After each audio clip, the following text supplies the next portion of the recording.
And we are live. Welcome to UCFsports.com Live. I'm Brandon Helwig. I'm joined by Dolly Drama, and it's our esteemed privilege and honor to also be joined by Emily Banister of Thank the UCF Twitter Mafia. How are you? How are you, Emily? I'm good. How are you guys? Great. And doing good. Yeah, you kind of set Twitter on fire a couple weeks ago. And I mean, a lot of people know you already.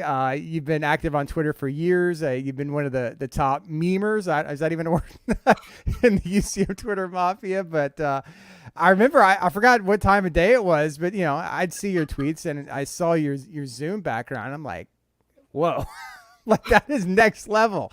That is awesome stuff. So I guess we'll just jump right into that. I know you've been used to that. What kind of came across your you work at a company and you're on virtual calls, you're on Zoom, and just kind of tell that story. You've got a coworker. Are they obnoxiously a Florida fan, or just kind of how did that come about? No, so I work totally remote, and so twice a month, so once every 2 weeks, we have an actual Zoom call. Most of my calls don't involve video, but twice a month I have to do a call that has video. And I work for a large company, but I have a very, very small team of like 10 to 12 people that we have to do this Zoom call and show our faces and whatever. And no, I wouldn't say he's an obnoxious Florida fan at all, but it was the week that it was week 1 of college football season, and he comes on and we was asked about his week, and he puts up the Florida Gators logo behind him, and he's talking about tailgating in Gainesville and this, that, and the other. And I'm really close with one of my other coworkers who was in on the meeting, who's my age, and we were messaging on the side. And I was like, oh, well, if he's going to do that, then I kind of want to put like the UCF logo on. And I was actually texting a UCF group chat, and I was talking about putting something on. And I texted them and I was like, oh, I really should put the Gasparilla Bowl logo behind me. And everybody was kind of egging me on. And then my coworker was egging me on. So I just took a screenshot of the score and threw it up behind me, and my coworkers thought it was hilarious. The Gator fan thought it was hilarious. Everybody was going back and forth on the comments. My boss was laughing, and so it was a fun little time. And I left it up for the rest of the meeting, and at the very end of the meeting, before I closed out, I just took a picture and I was like, maybe I'll post this, and ultimately decided not to, or I guess not ultimately, but decided not to, because I didn't want it to reach Gator Twitter and have a bunch of Gators in my mentions. And I was like, oh no, it's week 1. Like maybe it will kind of like rile up the fan base before South Carolina State. And so I threw it up, and it took off literally within 5 minutes. It had hundreds of likes. And that's when I kind of was wondering where it was going to go. It's awesome. Did you know right away? I mean, are you the kind of person that you get like mentions and notifications, like, to your phone when everything happens on Twitter? So it was blowing up literally. My phone was freezing because I do like, to me, part of the fun of the Twitter Mafia and college football fan bases on Twitter is the ability to interact quite literally wherever you are about football, and football is such a big part of my life. So I like to keep my mentions on. I like to keep my notifications on, and it started to get a couple of likes, and it started to blow up really, really big. And somebody was texting me back and forth as it was happening. And they were like, well, you know why this is happening, right? And I was like, no, I don't. And CFB Home had retweeted it, and they have 20-something thousand followers. And so that is what kind of got it going. And then when I went to bed, it was kind of slowing down. It had 7,000 likes, and I figured it would stop before 10. And then Unnecessary Roughness got a hold of it. And then 3-Year Letterman got a hold of it. And one more account got a hold of it. And it just kept going. Were you surprised? I mean, what's your reaction? I mean, you've gotten interactions and, from UCF Twitter Mafia, but not really nationally. Maybe not as much. Yeah. I mean, I've had UCF Twitter Mafia interactions, and I, a couple of years ago, had one pop off for around 900. It was a Nebraska tweet. It was a Scott Frost tweet about basically me wishing him well the first year that he coached, which now aged very poorly. But I did have that, but I had never broken 1,000. And so I was kind of excited when it broke 1,000. Definitely didn't think it would get to 26,000. And then the part that a lot of people don't know too is that actually got blown up on Twitter and Instagram. So on Instagram, Saturday Down South, which is Barstool, or not Twitter, TikTok and Instagram. Okay. Saturday Down South, it got like 30,000 likes, and on TikTok it has like 45,000 on there right now. And so it reached so many more platforms than I even expected it to. So, I mean, obviously you're aware of Florida and UCF. Even before the Gasparilla Bowl, there's been this tension of this. I mean, I guess you can call it a rivalry, two in-state schools going back to, the Peach Bowl and Danny White talking about scheduling a home and home, and their AD Scott Strickling saying, no, we don't play group of 5 teams. And that all stuff's been going back and forth for years. And you mentioned Saturday Down South. I know they've really lived on the clicks from UCF fans and trying to trigger Florida and SEC fans.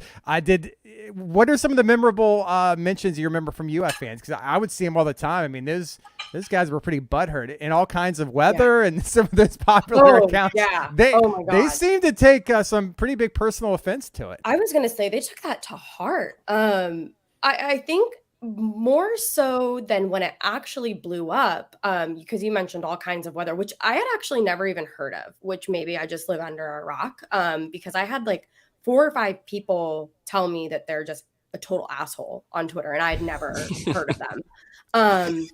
But yeah, so we lose to Louisville Friday night, obviously. And I'm walking out of the stadium and my phone's blowing up again. And I was like, I didn't even tweet anything that spicy during the game. So I don't know what could possibly be going on. And I looked down at my phone, and some random podcast dude who deleted his tweet and then tried to double down on it later. And then all kinds of weather had made like a Zoom background of the Louisville score, which bothered me because that doesn't change the Gasparilla Bowl. 2, like, why are you so obsessed with me? Like, you saved that.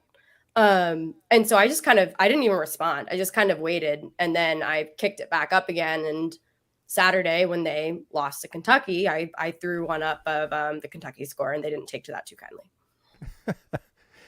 So do you have open DMs? I do, but they go to a request box. So I got quite a few of them. One guy offered to fly me out to Nashville. That was interesting. I had one guy yeah.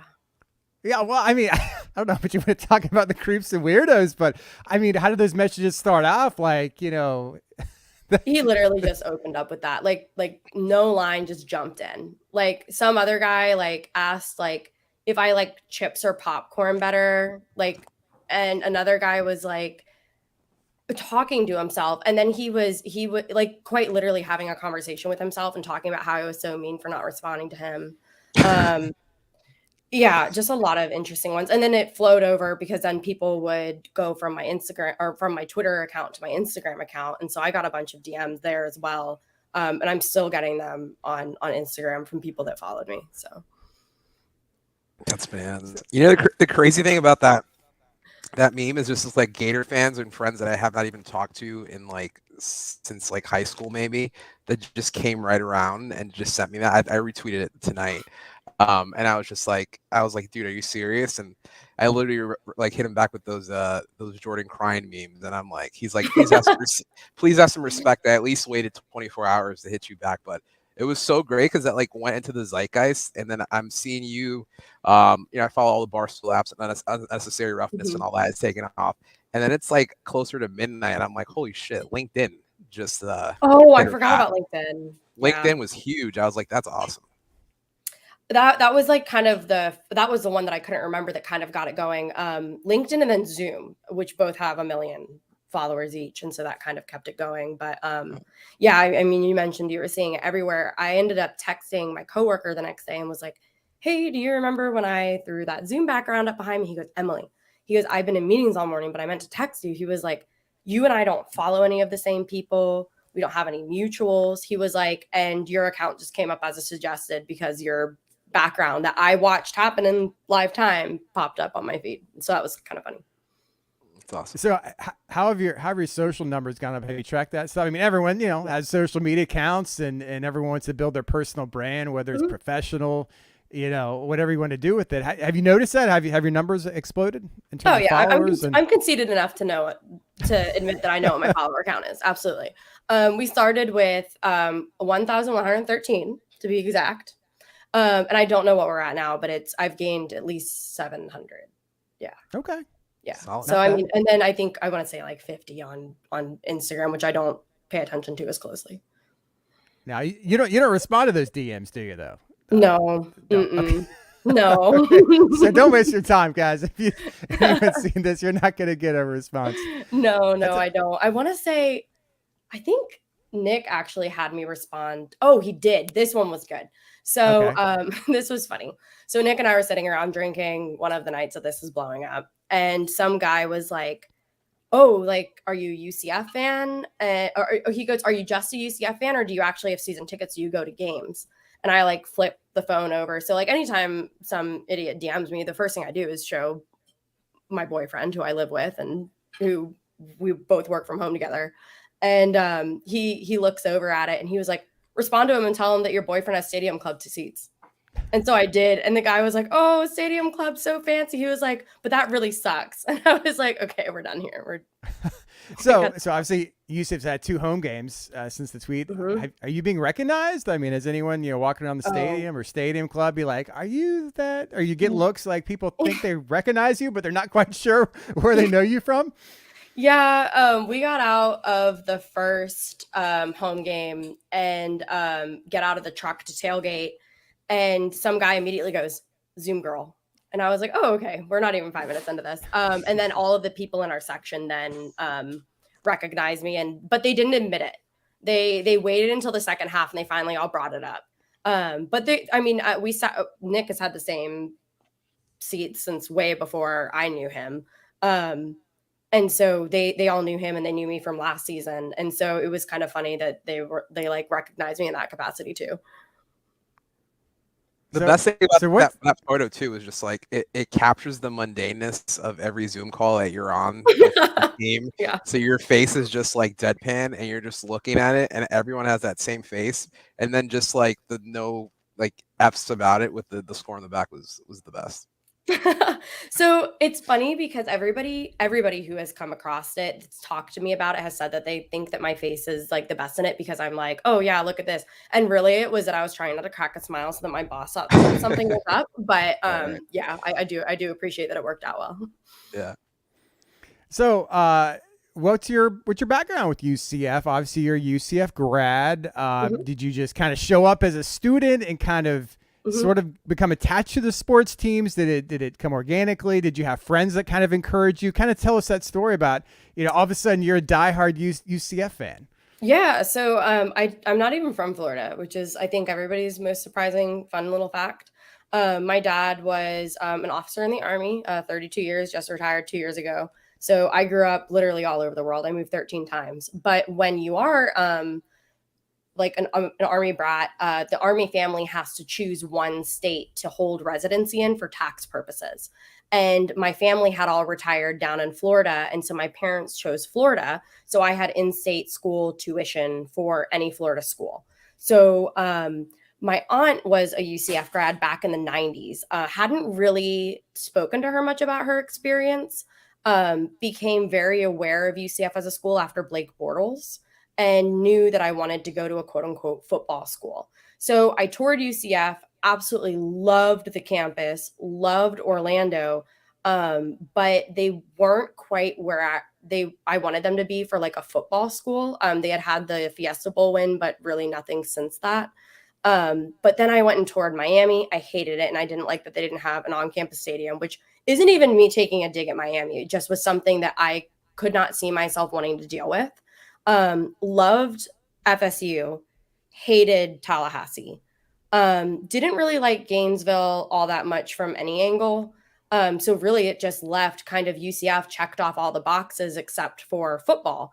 So I actually ended up applying to the school and getting in, and it was my unequivocal number one in 2015. So I got in, got accepted, and I accepted my position with the school. And my dad, who is a Wisconsin grad and now a UCF Stadium Club season ticket holder, made so much fun of me for choosing like that school of all places. Ended up showing up to campus, was a huge Marcus Mariota fan. So I knew who Scott Frost was. And so that was great. Very first NFL Sunday of the year, I come out into the common room and there's this guy sitting there in a Redskins jersey, or Commander's jersey, I guess now. and he was plugging into the big screen to watch some NFL football. And I come in with my computer planning on doing the same thing. And he was like, "Oh, do you want to switch at halftime?" So that guy was Jason Beatty. He That's has been awesome. my best friend ever since then. Him and his wonderful girlfriend, Brittany. They are like family now and are included in all the family activities down here. But I got into Twitter because of him. He was doing the 24/7 Jason. thing. Yeah. I wanted to follow him on 24/7 and just be supportive. So eventually I just started firing off tweets of my own, and I would go to him with him to events and would meet different people. And then he introduced me to Sean Barraquette, UCF Problems. You see problems. Yeah. Yep, UCF Problems. And he became a good friend. And in 2020, when the COVID season was going on, Sean put me into a group chat with a bunch of other UCF fans in hopes of finding people to sit in seats at. Because if you remember correctly, you just bought seats for the section, not for the actual seats. Right. And that had my boyfriend, my now boyfriend, Nick in it. Danny Medina would be one people would recognize. James Bouzis, who's obviously 3MG, shareholder Bouzis. So a bunch of recognizable names. And we have talked in that group chat every single day now for 2 years. And just became really, really close. And so I think that's kind of been the coolest thing. And when you have people like that every single day, you can't help but just surround yourself with football and UCF sports and talk about it all the time. So kind of talk about where you first started talking. You chose you went into your college decision making process, and your number one criteria was football school. Mm-hmm. You wanted a school. Are you alone in that? I mean, did people do that often? I know people kind of say that, but I mean, that's literally what you did. You really didn't care about academics, or you wanted to. I mean, not like you didn't care, but that's pretty amazing. But yeah, no, but like, I think this is always like the joke that my mom likes to tell. So when I started looking at schools, I actually was living in Oklahoma. So my top 3 going into college applications was UCF by a long mile. And then it was OU, and then it was FSU. Those were my top 3. And so I looked at academics, but I really, really, really wanted a good quality football program. And when it came, I'm sorry, I was going to back up. The joke my mom always says is because I was living at OU, I toured the campus and they had a Chick-fil-A and an Einstein Bagels. So I always used to tell my mom I wanted a good football team, a Chick-fil-A, and an Einstein Bagels. So then when I got into UCF and they went 0-12 in 2015, I would always tell my mom, well, at least I have the Einstein and the Chick-fil-A bagels because we don't have, or the Einstein bagels and the Chick-fil-A because we don't have a football team. That's funny. And I was wrong. Clearly, here we are a couple of years later and we're doing okay. So what are some of your first memories of, you talked about, Jason Beatty kind of got you into everything. Like when did it sort of really click for you that, obviously you were a football fan coming into it, but what are some of was it 2016 season? Was that your first as a student? Mm-hmm. Yeah, 2016 season would have been my first season, which we went 6-7 if you count the bowl game. So I mean that wasn't a bad season, and like I mentioned, I was a big Marcus Mariota fan, so I knew who Scott Frost was. And then obviously you have the 2017 and 2018 seasons. I missed the Peach Bowl just because my parents were living in DC at the time, and I was home for the holidays and didn't fly back down.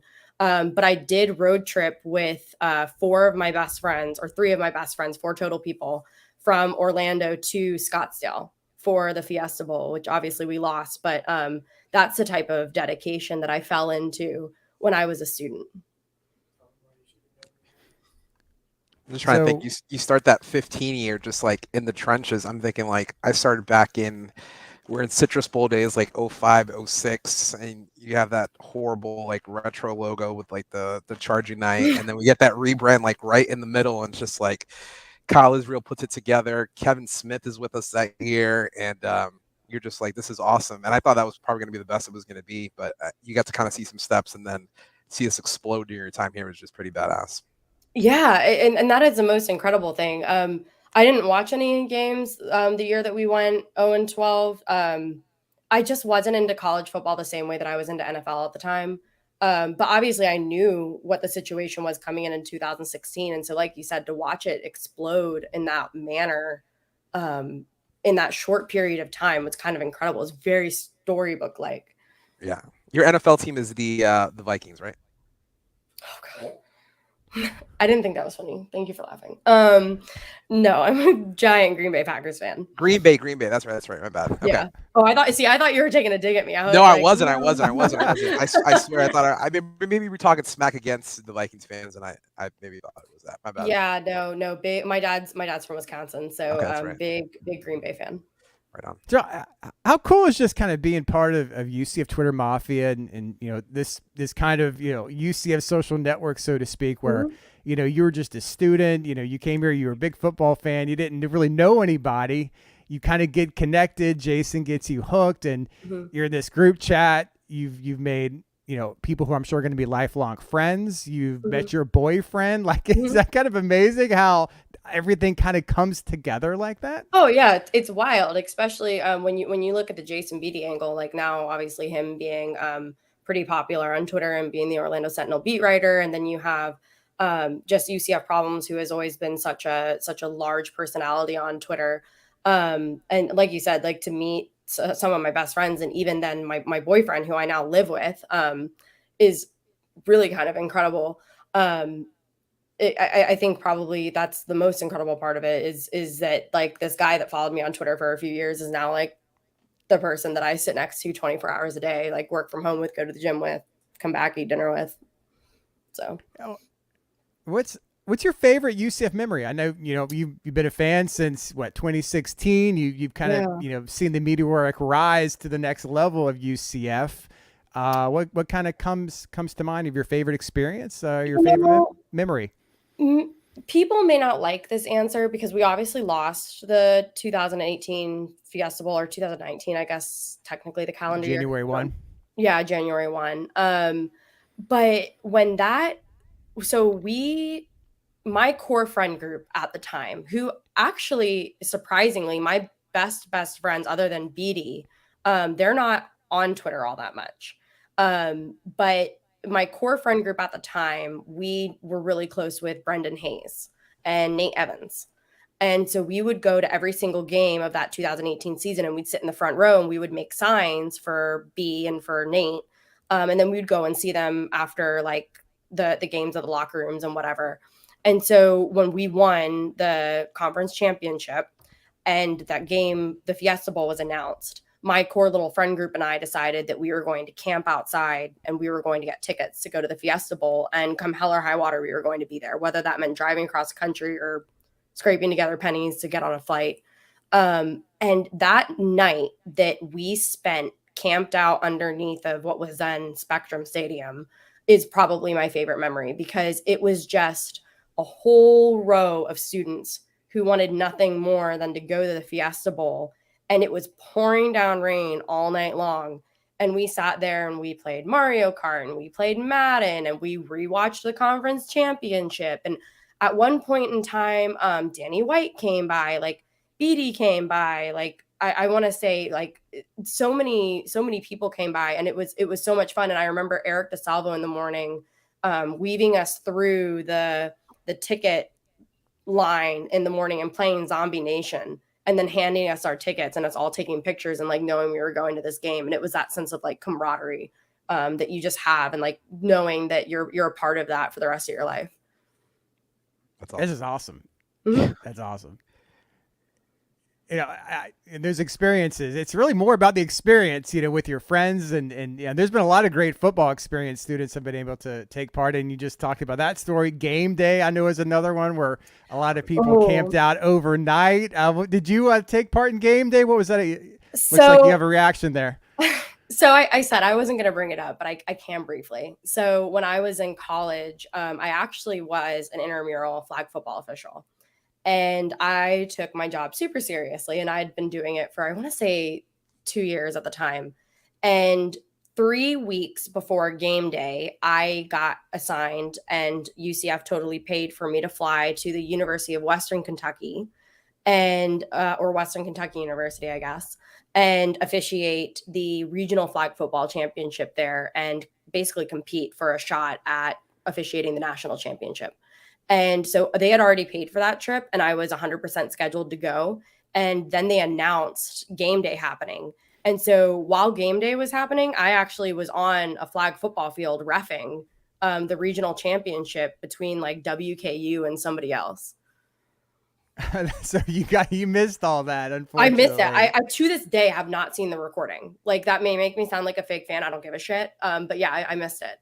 It's just painful. It's like, you missed it. You don't really want to see what you missed. Yeah. I mean, and just like going back and rewatching that, I'm like, I saw the highlights. I got on Twitter. I saw the highlights.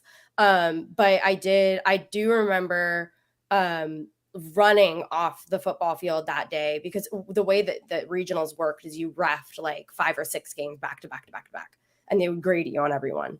And so I come running off the field and immediately changed so that I could go with some of the guys that I had met to the bar, because I had told Brendan that I wouldn't miss a game. And so I got there so that I could watch. And like one of the first defensive plays of the game, maybe not one of the first, but like very quickly up front, Brendan got a massive sack. And I'm like standing on the table. I'm like, that's my friend. That's my friend. That's why we came here. And that was pretty cool. One thing I remember about your tweets in the last couple of years, you were a big Nugget fan. Is that right? Nugget, yeah. I'm a horse girl. I mean, I compete horses regularly, so that kind of fits into the vibe. It's kind of sad though, because I think Nugget's gone. I don't think he's alive, if we're being honest. I think that's what happened. I mean, because you obviously Nugget was like a huge sensation. Everyone was going wild. I mean, I was crazy about Nugget. I mean, Nugget was at basketball games, Nugget bobblehead nights, 2 of them. Okay, Nugget poster giveaways. I mean, they would do photo ops. Yeah, I mean, it was insane. I don't think he's among the living anymore. Oh man, and then they brought in a replacement Nugget, and it's not the same. It wasn't the same. He doesn't have that moxie.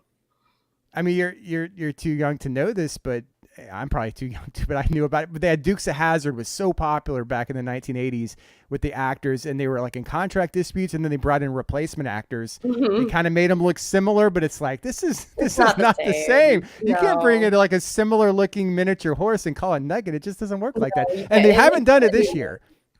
Yeah, they haven't brought out the replacement Nugget this year, which I don't know if anyone's brought up, but the first game I'm like, yeah, maybe there was a threat or weather delay. They maybe didn't want to bring out the horse they didn't bring out for Louisville. It's just been the big horse, Pegasus, but I don't know. Those were fun times. I guess we'll never forget those years with the OG Nugget. Now that we're talking about the pregame, can you settle an argument for me? Anybody. The band used to play on the field at pregame, right? And then they would have the horses gallop out onto the field, right? I think it's been because of the rain. Okay. I know the last game they said the band. Yeah, because it did happen. Okay. I think it was because, it was soggy, and I don't know how many people are in the band, like a couple hundred. I have no idea. Right. It's going to tear up the field. I just needed to confirm that it happened. Yeah, they used to have the horse come to midfield, right? And then turn around. The horse wouldn't come all the way to the UCF side, but it would come to midfield, turn around, and kind of exit, and that would happen. Yeah. And I am old enough to remember when Medieval Times did it, and I do miss that. Oh, that was And back in the Citrus Bowl days, I mean, that was great. I mean, I don't know if it was lame or not. I thought it was awesome. They do the fake battle and stuff. Mm-hmm. That was awesome. Actually, someone just commented in the chat that the replacement Nugget walked to the stadium last game. Okay, I didn't see him or her. It me did not notice, but yeah, maybe Nugget is coming back. So, what did you think about Louisville game? I mean, everyone's like after. I mean, I know it was South Carolina State, but everyone's like, this offense, and all the fans are like, yeah, UCF's going 12-0. I mean, look at all the talent we got. And then that Louisville game, I mean, it looked great early. I know there were some times, some opportunities in the second quarter they didn't score. He could have padded the lead, and then that was a rough second half. What did you think about that game? Yeah. So I can't decide how much I drank the Kool-Aid after the South Carolina State game. I think I did have a tweet that did pretty well where I kind of had like my 3 takeaways from the season. And that one of them was like the defense was actually quite good this year. I think the second one was that the offense has moments of brilliance, but needs to be more cohesive to be successful. And that I was concerned about the O-line. And when I look back at the Louisville game, not to give myself a pat on the back, but I think that kind of tells a story of the Louisville game. I do think that the defense did what they could. They basically handed the offense the game. And the offense, while it did have some incredible moments in the first half, they never really got going together in the second half. And I think part of that was there were some pretty egregious drop passes. I don't think JRP was reading as quickly maybe as he possibly could be. And it seemed like he was looking for just one wide receiver a lot, rather than kind of spreading the love around the field. And there were some times that he was just so hesitant to run, and I can't for the life of me figure out why. And then obviously I think everybody has kind of beat the O-line thing with a dead horse. I don't think that every O-lineman struggled, but I think enough of them struggled to where we had an issue. It was a little bit of a revolving door at times. I didn't think when John Rice, he's always been talked about as this athlete that plays quarterback, and he's a runner first, and everyone says that. And I think he's trying to, that might get in his head, like, I got to be the quarterback that throws the ball. Like, I know there was like the 4th down play at the end of the game. I think it was the final play. Could have maybe run for a first down. He's trying to force a pass. There was a hole that missed. Yeah, he could have run for. I mean, who knows what would happen then? But they would have had another opportunity. To win the game. Now, I mean, you're on Twitter. Obviously, you're in the dungeon and everything. You've seen all the controversy. Mikey Keene was the starter last season. The Gator killer, Mikey Keene, he was a starting quarterback in the Gasparilla Bowl. A lot of people were Team Mikey. We heard a lot of good things about his camp. Of course, John Rice comes in, tremendous athlete, transfer from Ole Miss. It seemed like it was a close quarterback competition.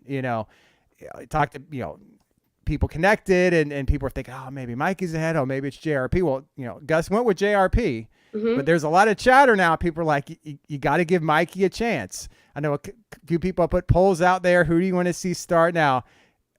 Are you neutral, or are you right now? Are you Team Mikey? Are you Team John Rice, or what are you kind of thinking about everything? I spent the entire offseason being very neutral. I really didn't care who started, because obviously I'm not in camp, I'm not in practice. I know that I saw the improvement that Mikey made from Navy through UF, and I think it was a good jump. It was a good freshman jump. I think I would have liked to see what he did coming off of that jump, but I really did think that I really did trust Gus in the sense that if he was telling me that JRP was a guy, then JRP was a guy. I can't decide how much I'm placing that loss on JRP and how much I want to kind of shift things, because I am concerned about the O-line, and would Mikey be able to even have the time to make the reads he would need to make in order to have a pass game really going. And we do know that JRP is so fast up the middle that I don't know how much it would be worth taking that away.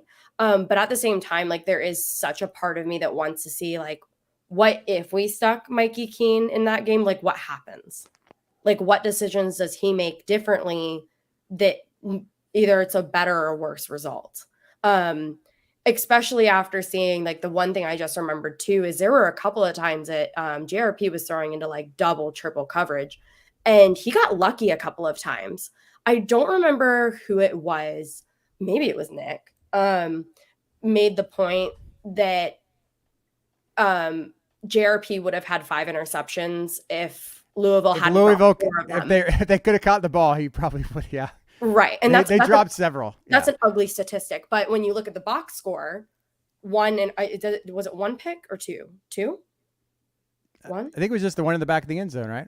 Right. It was the one, it was just the 4th down. I couldn't remember. I thought there might have been one more at the end. But yeah, I mean, 1 pick versus like the 5 that hit the receiver's hands is a way better look than I think what the game actually looked like. Dolly, do you have a quarterback take? Are you Team Mikey or Team JRP, or just neutral the whole way? I think Emily nailed it. I think we were all kind of high on the Kool-Aid after that South Carolina State game. I mean, we all felt like we were all kind of vindicated, or Gus was vindicated after that win. I mean, he was throwing great, but I mean, against some defenses that have a pulse, you're running zero coverage. You have another man stacked in the box or a spy on JRP. I think someone else mentioned it too. Like, the pocket presence for JRP is just pretty non-existent, and he doesn't even move it well. Like, KZ used to move it pretty well and still have some coverage. I got to see against this FAU, man. 11 points on the road. I know it's going to be a de facto kind of 55-45 split for us, but to be honest with you, I want to see some, like, mean, Javon Baker, just some guys just stepping up. O'Keefe healthy, just like we're not even healthy. It felt like I was watching the game last year, where throughout the game, each quarter, someone dwindled away.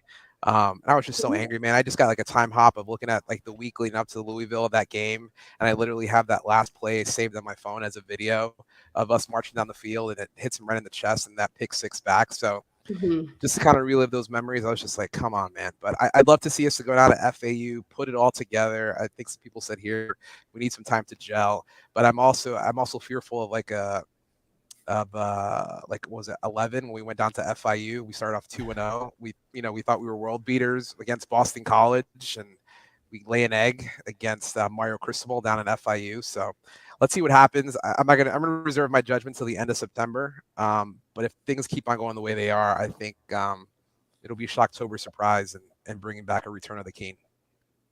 It's amazing how there were so many people who were thinking like 12-0, and now it's like people are worried about losing to FAU. The 12-0 people drive me up a wall. I don't know how.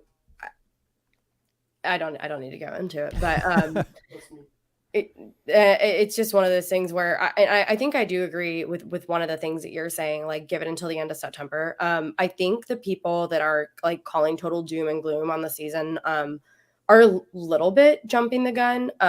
It is week 2. Like bad games happen. Everybody falls into one, and it's not like Louisville's a shitty team.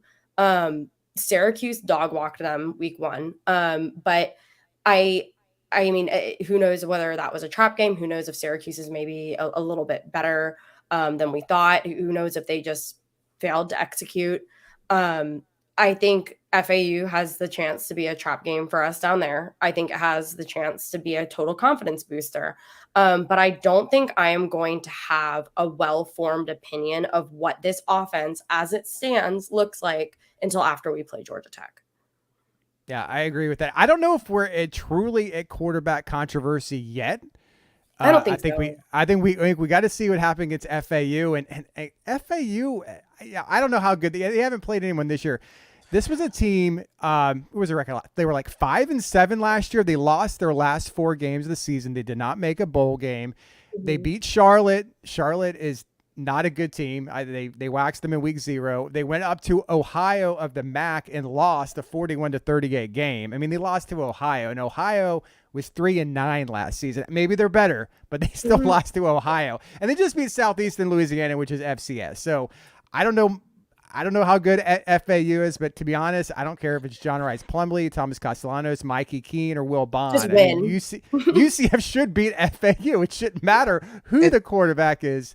But it'll be interesting, though, to see those drives, because people are looking at John Rice to be the passing quarterback, and he's got to connect on some of those. Or I don't know. I mean, it's going to be a UCF crowd, at least a heavily UCF crowd in FAU. It'll be interesting if there's some early stall drives just to see what reaction is. I think Landon said it in one of my group chats. He was saying that the FAU is treating this like their Super Bowl. And that's always what concerns me, is if a team is that focused on beating you, what are the odds that they've been focusing on our tape for 2 or 3 weeks now? And meanwhile, we've been playing week by week. We had kind of our plates full with Louisville. And so it's just always just a little bit of a concern. Not to be pessimistic or anything like that. But yeah, I mean, yes, I do agree it should be a freaking blowout on the road. But it's one of those things where I guess it wouldn't totally shock me if something stupid happens. Willie Taggart's got more moxie than Gus right now, too, for this season. I mean, Willie Taggart was running up on us against Scott Frost. His first year. That pissed me off as well. But Willie Taggart's in South Florida. He knows how to get guys riled up for the juice. I mean, we come down there all the time to FIU and FAU like it's Spectrum South, but still, it's like I really hope we don't shoot ourselves in the foot or try to get way too cute, way too soon, going for, like Gasparilla going for 2 points on your first touchdown. And they pull it out, just like typical Gus stuff that I have literally blocked out from Auburn message boards and fans. And I'm seeing it kind of reveal of just develop quarterbacks, overthink things, get way too cute, lack of adjustments after the half. But we'll see. Yeah. FAU. I mean, that's the thing that I don't know if I don't know if it even matters. First of all, first of all, Louisville getting waxed by Syracuse. Did that? Players get overconfident. I don't know. I don't think that matters in terms of how the game played out. I mean, it didn't matter, but I wonder if guys just think they're just, FAU, but FAU is really, this is like a rivalry game to them. They want nothing more than to beat UCF. This is a huge game. I just kind of wonder sometimes if the players, I know some of them who were around in 2019, I think Alec Holler mentioned it the other day, that they had some big, they burned a giant nitro. Do you remember that? Like back in 2019, night before the game, they had this effigy of nitro that they burned. And I mean, they're going to be fired up. I mean, I know they're not the biggest fan base, but all the fans they got, they're going to be in the stadium on Saturday night. Yeah, no, I had forgotten about the nitro, but yeah, that was a thing that happened. That was a little crazy. Yeah. Are you guys going? Are you going down to Boca for the game? No, we're gonna stay home. Yeah. I think by the time that we thought about it, and it was just too late to figure everything out, and just easier to stay back and watch here. I'll make the 5-hour broadcast on CBS Sports Network. Looking forward to it. At 7:30 at night. Yeah. Are you guys going to any road games this year? They're mostly backloaded. I'm trying to convince him to go to Tulane, but all of his friends decided to get married at once. So we have another wedding to go to in October. Football season weddings? What's up with that? What kind of no friends are those? No fall funerals, no fall weddings. Nobody listens to me, and then the queen dies too. So already breaking rules. Look up flights to Fort Lauderdale on Saturday. I don't know if you guys heard that, but Nick is claiming he looked up flight to Fort Lauderdale on Saturday. That's a way to But I guess he decided not to surprise me with a ticket. We need that Brightline. Yeah, Brightline's not. When's that starting? Brightline. It's got delayed till 2023. Oh, that's fine. Okay. Well, that would be a good way to go. But how much are you looking forward to the Big 12 next year? I guess we'll find out soon. I think next month, sometime in October, they're going to release the schedule. So we know there's going to be 5 road games. I think Terry Mahajer said that previously. So, who knows if it's, Oklahoma or Texas, if that's on the schedule, we won't know. But there'll be a lot of new road trips. Are you guys looking forward to that? I am. I actually spent 9 years of my life in Oklahoma. And so I kind of grew up like a Big 12 girl by like association. Really, really big on like Bedlam and the Red River rivalry. And so I am really excited for that. I actually worked for an Oklahoma congressman who was an OU alum and a massive, massive OU fan. And I've always really enjoyed kind of cheering for OU on the side. And so I'm really excited to go to Stillwater, OSU. I'm kind of hoping that maybe we play OU before they exit so that I can go to Norman. Dylan Gabriel, maybe on the team next year. Yeah, which would be really crazy. That was like one of the first texts I got when he went to Oklahoma. All my old coworkers all texted me, and they had a blast with that. My interns, I had 2 interns that attended OU 2 years ago, and they immediately blew up my phone. So I mean that would just be fun, just from a friend's perspective and from a parody perspective. I think that would be really cool. So excited for the Big 12 in general. But excited to kind of go back to that region that I kind of call home a little bit, which is kind of neat. One of my best friends of life since like 3 years old is an OSU grad, so she's really excited for it too. Have you ever been to a game in person? No, actually. Been to the stadium a million times. I actually ran track for a big track school in Oklahoma when I was in high school, and so I've ran at OU. I ran invitationals at OU, but I've never been to a football game. What I've always heard, obviously OU's the biggest school in the state in terms of fan base. Oklahoma State's got, what would you say the percentage is, like, from living there, like the amount of fans who are, is it like 80%? I mean, if you can even estimate, is it like 80% OU, pretty large, 15% OSU, and then maybe 5% others, or? You maybe a little bit less, maybe like more like 75 OU. And I do want to caveat this by saying I only lived like an hour to an hour and 15 minutes south of OU. So I was in a very OU concentrated area.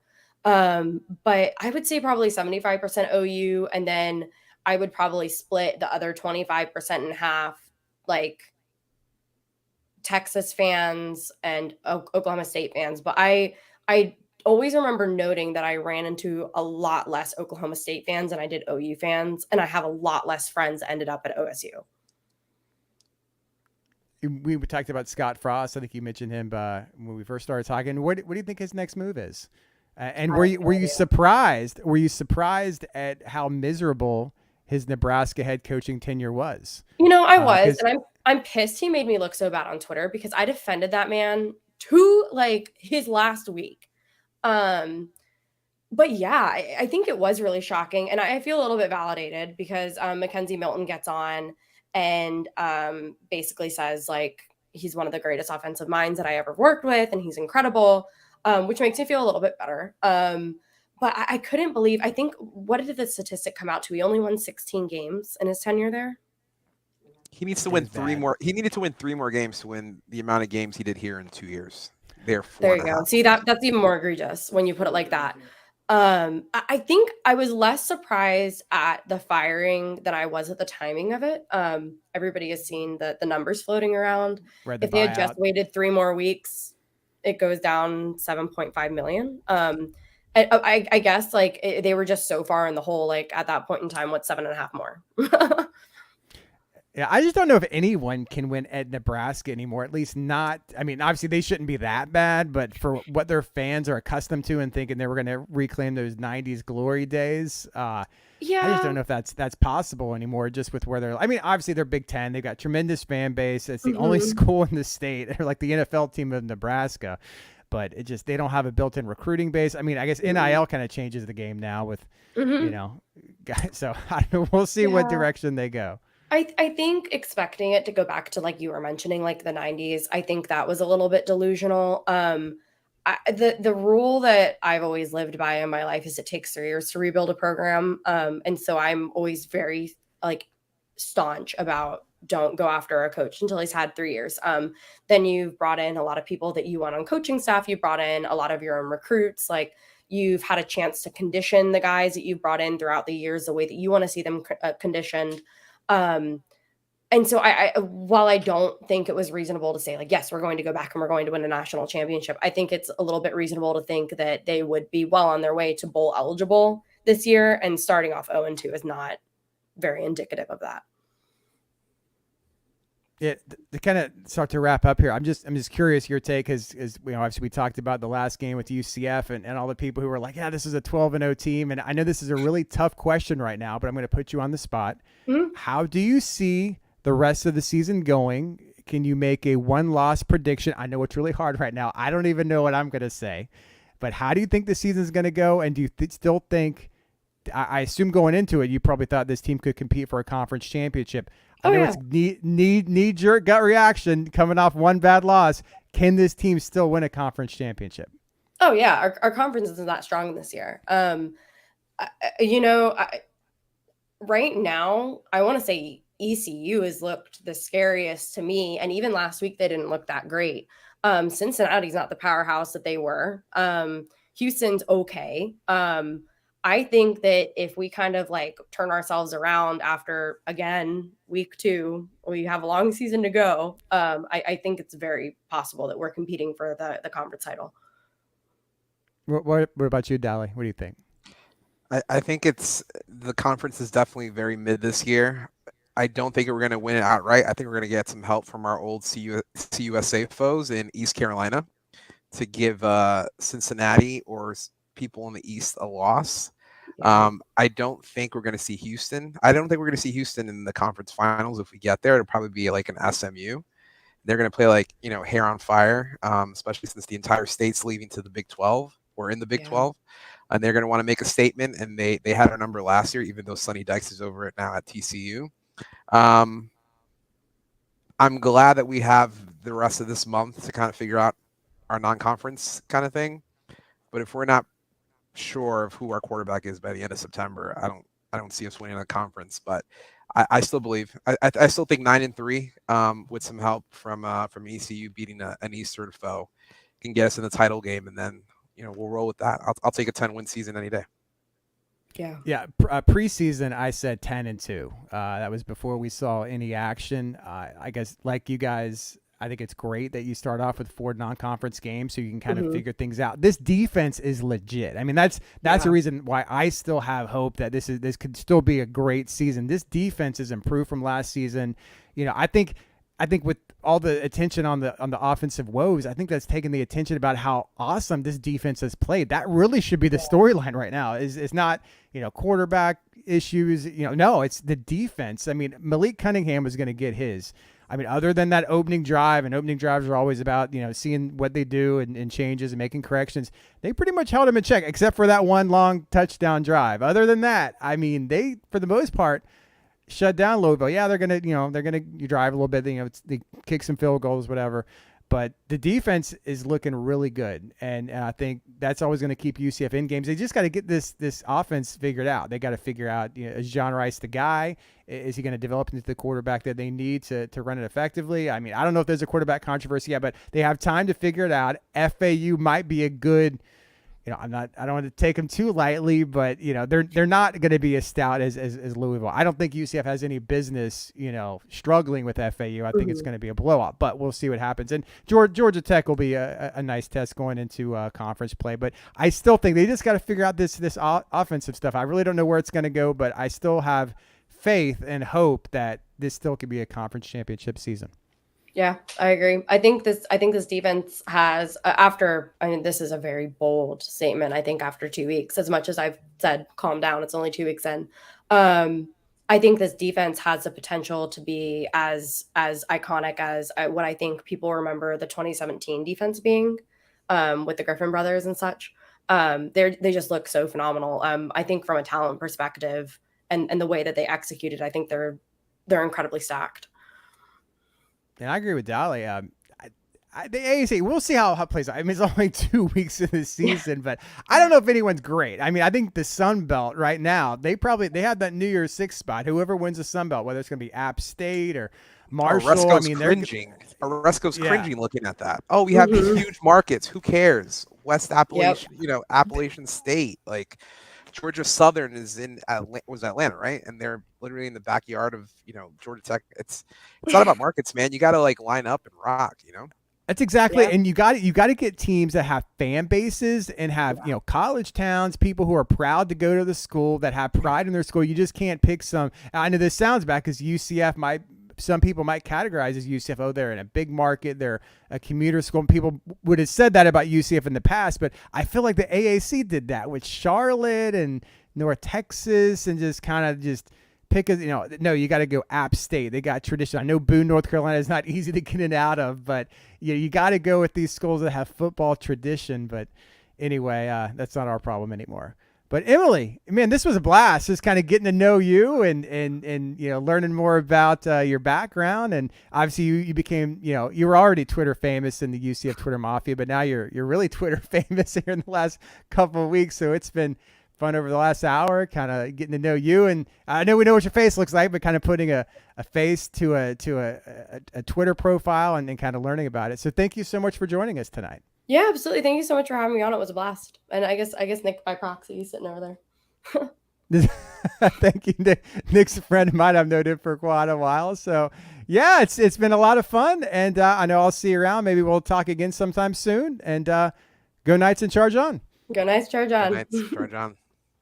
Bye. Peace.